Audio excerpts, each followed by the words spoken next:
Today's Q&A is something that I believe many people might be wondering about as they begin to raise their frequency from 3D to 5D. In fact, I think it can help many of us look for new and creative ways of becoming a citizen of the golden age. So here's the question that I resonated with from @imjutc. What's your meditation schedule like? It depends on what you mean by meditation. If you are thinking about sitting in zazen, almost never anymore. If you include lying or sitting in quiet with my eyes closed for 20 minutes or so, I do that 2 or 3 times a week. And right now, they are focused on recall of my experiences from birth on Fort Bragg to memories in Catholic schools. So that's a current focus for me when I have time. If you're speaking of being in nature and exchanging energy almost daily. Also, my work often requires a higher vibration, and sometimes I work 15 hours a day, so I am fortunate enough to be able to connect while I work. So for me, I meditate throughout the day in different ways, and I connect to Source a large portion of most days. I feel more than I see. I never had great visualization, but I have great focus, and I utilize that. I think that each one of us has to make a connection to the energies around us in a way that is unique. We can go to classes. We can listen to frequencies.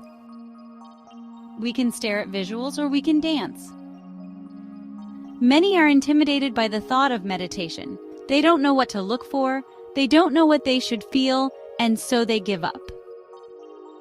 Sitting in zazen and focusing on the third eye is just one of many types of meditation. The deep state took ancient practices and various beliefs and repackaged it as New Age religion so that they could control those that were questioning traditional religions. We don't need a religion or schedule to raise our frequency. That is the goal of my meditations. Not to see anything, not to go anywhere. I tried astral projection years ago, and I was immediately pushed back by a dark entity. It was horrifying. When it's time, I will be led to it. My goal is to receive what the Creator believes I am ready for. I don't question inspiration. I don't write off communication from above as just a thought. I do experience telepathic communication at times. I understand that when I ask, my thoughts are that of Source. Tai Chi is known as moving meditation. When done right, it improves muscle, focus, and our ability to direct energy, which is very important in energy self-healing. It was a critical study of energy manipulation for me and brought me great understanding. But you must be careful and find a true teacher. One that focuses on the internal movement of energy at least as much as the external movements of the body.